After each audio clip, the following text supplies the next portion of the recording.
Hey guys, तो जैसा कि मैंने पिछली वीडियो में बताया था आपको कि मेरी 6 दिन से पढ़ाई नहीं हो पाई थी, तो मैंने नया प्लानर बनाया है। क्योंकि जो पुराना वाला था, जो केमिस्ट्री का या जितने भी सब्जेक्ट का, वो फॉलो ही नहीं हो पाया, तो बेकार हो गया था। तो अब ये लास्ट प्लानर है। अगर ये फॉलो नहीं हुआ तो जे इम्पॉसिबल है, फिर तो टाइम नहीं बचेगा फिर बिल्कुल भी।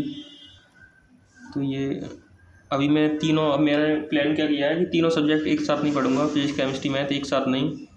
पहले केमिस्ट्री करूँगा, मतलब ये अभी इस महीने में 15-16 दिन बचे हैं, इसमें पूरी केमिस्ट्री करूँगा। केमिस्ट्री ख़त्म हो जाएगी, उसके बाद फिजिक्स करूँगा, उसके बाद मैथ्स। चलो बताता हूँ पहले प्लानर। तो क्या है ना कि फिजिकल केमिस्ट्री आज क्या है, 15 सितंबर। तो आज मैं मूल कॉन्सेप्ट ख़त्म कर दूँगा, वन शॉट से, किसी से वन शॉट से करूँगा मोस्ट प्रोबेबली। और 16-17 सितंबर को एटॉमिक स्ट्रक्चर, 18-19 सितंबर को रेडॉक्स रिएक्शन लेक्चर और PYQ। बस यही करना है। PYQ मतलब 2020 तक, 2020 से 2025 तक। फिर 20-21 तारीख को सॉल्यूशंस, 22-23 को इलेक्ट्रोकेमिस्ट्री और 24-25 को केमिकल काइनेटिक्स।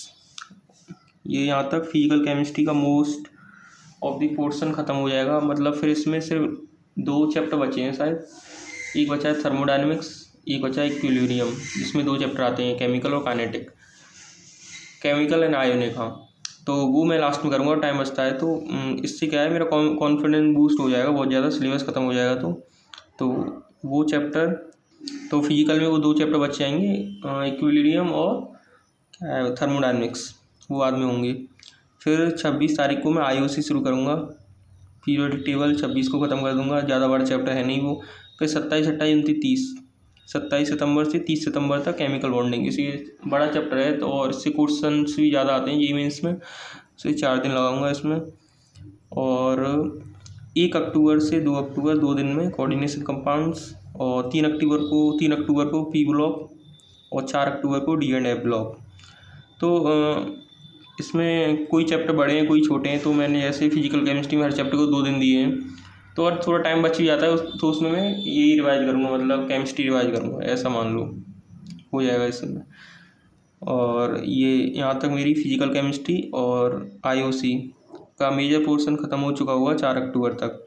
IOC में क्या बचा, IOC में पीरियोडिक टेबल हो गया, केमिकल बॉन्डिंग, हाँ इसमें सॉल्ट एनालिसिस बचा है, वो देखते हैं बाद में, टाइम मिलता है तो करेंगे, नहीं तो कोई बात नहीं। और साथ में ये भी करना है मुझे 16 सितंबर से 4 अक्टूबर के बीच में OC का मुझे डेली 1 लेक्चर करूँगा आर्य सर से। जो प्रयास बैच है ना, उसमें अभी उन्होंने 2 चैप्टर कराए हैं शायद, IPSC और GOC पर है शायद वो अभी। तो डेली 1 लेक्चर करूँगा उसका मैं, OC का। तो उससे क्या है, OC ऐसा नहीं है कि एकदम से पढ़ लो, थोड़ा मुझे टफ भी लगता है OC। तो एक एक चैप्टर, एक एक लेक्चर रोज़ करूँगा, तो आराम से होता चलेगा उसी, कोई बड़ी बात भी नहीं है। नोट्स बना लिया करूँगा उसके, और एक लेक्चर हाँ डेली किया करूँगा। और मैथ्स में मुझे, इसमें मैथ्स तो वैसे पढ़ना नहीं है, फिर भी मुझे बेसिक मैथ्स और ट्रिग्नोमेट्री, तो ये दोनों कवर कर लेने हैं इसमें। बेसिक मैथ मतलब इनके क्वेश्चन वगैरह नहीं लगाने मुझे, सिर्फ बेसिक मैथ्स के लेक्चर कर लेने हैं, या फिर वन शॉट से कर लूँगा बेसिक मैथ, और ट्रिग्नोमेट्री वन शॉट से कर लूँगा। बस ये करना है मुझे, क्योंकि केमिस्ट्री तो चलो हो जाएगा इस महीने में, और 4 अक्टूबर तक केमिस्ट्री मेजर हो जाएगा। फिर मैथ्स की बारी आती है ना, तो अभी जो प्रयास 2.2 बैच में जो TK सर हैं, उन्होंने मैथ्स अभी करा रहे हैं। तो अभी 11 चल रही है, पैराबोला चल रहा है। तो अक्टूबर से 12th स्टार्ट होगी वहाँ पर। तो मैं सोच रहा हूँ अक्टूबर से उनके साथ 12th स्टार्ट करूँ। पीछे का तो मेरा बैकलॉग है ही 11th का मैथ्स में, वो करूँगा मैं नवंबर में। जो क्वाड्रेटिक इक्वेशन बचा है, PNC, और ये जो चैप्टर है ये मैं करूँगा उसमें क्या नवंबर में।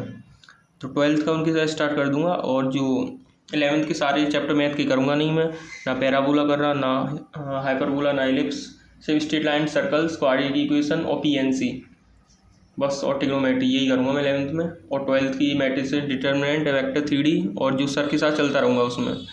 तो केमिस्ट्री ऐसे हो जाएगा 4 अक्टूबर तक। और मैथ्स में बेसिक मैथ्स और ये ट्रिगो, ये 4 अक्टूबर तक कंप्लीट कर लूँगा। और सर अक्टूबर से ही स्टार्ट करेंगे वहाँ पर मैट्रिसेस या डिटर्मिनेंट्स, तो उनके साथ वहाँ से स्टार्ट कर दूँगा। तो मैथ्स भी चलता रहेगा। और उसी का तो एक लेक्चर मैं कर ही रहा हूँ डेली। और नवंबर में, अक्टूबर के बाद, नवंबर में 4 अक्टूबर के बाद फिजिक्स का प्लान आपको बता दूंगा, तब से फिजिक्स स्टार्ट करूँगा मैं। 1 महीने में फिजिक्स भी हो ही जाएगी, मतलब बहुत ज़्यादा पोर्शन हो जाएगा 1 महीने में फिजिक्स का। तो ये प्लानर है मेरा।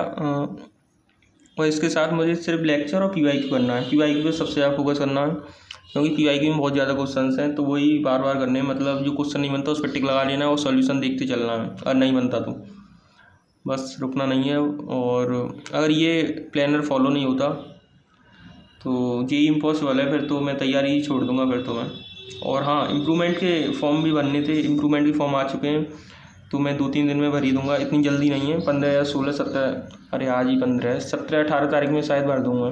फिजिक्स, केमिस्ट्री और मैथ्स तीनों का इम्प्रूवमेंट भरूंगा मैं।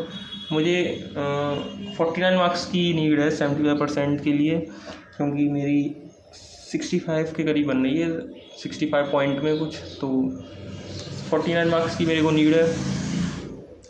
तो तीनों की इम्प्रूवमेंट करूँगा, फिजिक्स, केमिस्ट्री, मैथ, शायद से हो ही जाएगा।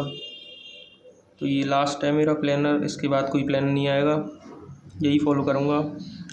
और आप भी करो, अगर अभी से स्टार्ट कर रहे हो तो अभी हार नहीं माननी है। मतलब या तो मेरा प्लानर है, इसे भी आप फॉलो कर सकते हो, या फिर अपने हिसाब से नया बना सकते हो जो आपको सूट करे।